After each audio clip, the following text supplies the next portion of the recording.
After annexing 2 rich gold mines to his empire, Philip II inaugurated a cycle of wealth and prosperity in Macedonia.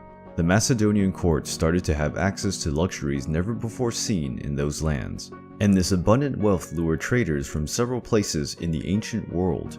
One of those traders was the Greek Philonacus. He was a famous horse dealer in the region of Thessaly. This region was famous for its powerful horses and horsemen. Philonacus offered to Philip a magnificent black horse. It was a huge stallion. Its powerful muscles indicated the magnitude of the animal's strength. Philip loved horses and was interested in the animal. The young Alexander was also there, watching, and memorized by the majestic parade of the black steed. But when they decided to put the harness on the animal, it was untamable. One of the most experienced riders of Philip tried to mount the animal and was thrown to the ground almost immediately. The horse fought the men who tried to tame him, and then Philip said, "Regardless of how impressive this animal is, if it cannot be mounted, then it's useless for me," and dismissed the trader. At that point, the young Alexander intervened. "No, please, I want it for me." "Don't you see that even the most skilled riders failed to tame him? It is useless and costs a fortune." "Father, you cannot lose this invaluable horse just because these men cannot control it.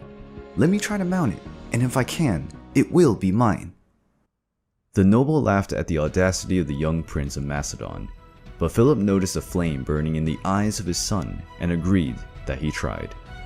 Some of the nobles tried in vain to dissuade Philip of his decision, and mentioned the risk of having the sole heir to the Macedonian throne ending up with his neck shattered due to his attempt. But both Philip and Alexander had already made their decisions. Alexander realized that the animal was extremely ferocious because it was scared of its own shadow on the ground. So the boy slowly approached the animal and touched it slightly, turning it towards the sun. It could no longer see its shadow. When the animal appeared to be calmer, all those around remained quiet, amazed by the scene.